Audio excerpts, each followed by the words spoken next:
তো চলো আবার কিছু অপ্রিয় সত্যি কথা বলি।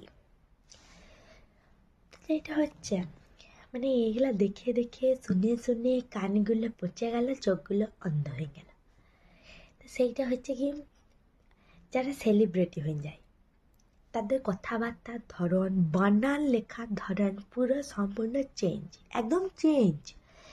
মানে চেঞ্জ মানে যে যেমন চেঞ্জ হয়ে যাবে যে তোমার পড়তে গিয়ে, দেখতে যেয়ে, শুনতে যেয়ে মাথার ঘাম পায়ে চলে যাবে, না পায়ের ঘাম মাথায় চলে আসবে, মানে উপর দিকে উঠতে শুরু করে দেবে সব কিছু। তো কটা উদাহরণ দিই, শোনো শোনো। তো সেলিব্রিটি হবার পরে তারা পনিরটাকে বলবে পনির, পোলাওটাকে বলবে পোলাও। সব দন্তস্ব বয়ের জায়গায় লিখবে তালিবস্য ব। ওরে তালিবস্য ব সব মানে মৃতদেহ, মরে গেছে, মরণ। তারপরে লিখবে রাস্তা, রয়ে আকার দন্তস্ব তয়ে আকার না লিখে লিখবে রয়ে আকার দন্তস্ব তয়ে আকার, রাস্তা।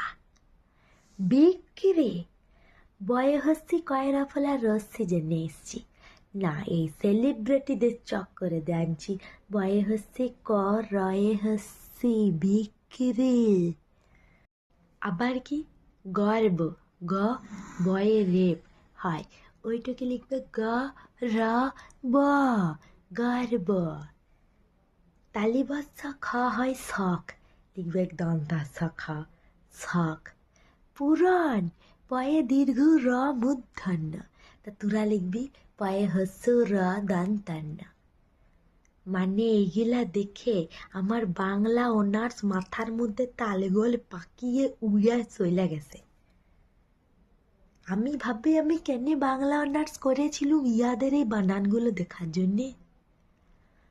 মনে হয় তোরা নামেই সেলিব্রিটি, সব কটার মুখে যে পরে দুধ থাপ্পড় করে মায়েরা মনে শিখাই দিয়ে আসে এগুলা এমনি হবে, এগুলা এমনি হবে।